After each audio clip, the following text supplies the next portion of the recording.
Quelques heures après l'annonce américaine de la suspension des aides militaires à l'Ukraine, Kiev veut encore croire à un retournement de situation. Volodymyr Zelensky s'était distingué vendredi par sa détermination face au maître de la Maison-Blanche. Dans un message sur X, il adopte désormais une position bien plus docile.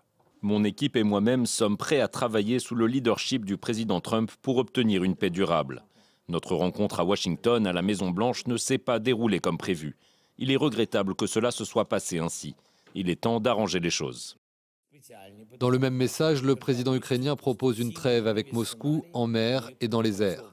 Et comme son Premier ministre plus tôt dans la journée, il se dit déterminé à signer avec Washington l'accord sur l'exploitation des terres rares dans son pays. Un accord qu'il devait initialement paraffer vendredi dernier avant que la rencontre dans le bureau ovale ne dérape totalement.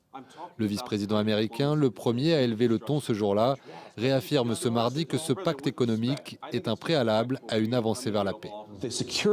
La garantie de sécurité ainsi que la garantie économique pour l'Ukraine consiste à reconstruire le pays et à veiller à ce que l'Amérique ait un intérêt à long terme. Vous n'y parviendrez pas si vous venez dans le bureau ovale, si vous insultez le président et si vous refusez de suivre son plan de paix. Alors que le pouvoir américain continue de réinterpréter l'histoire pour atteindre ses objectifs stratégiques, les soldats ukrainiens sur le terrain semblent résignés à la nouvelle donne et espèrent une montée en puissance de l'aide européenne pour pallier la défection de leur principal allié jusqu'ici.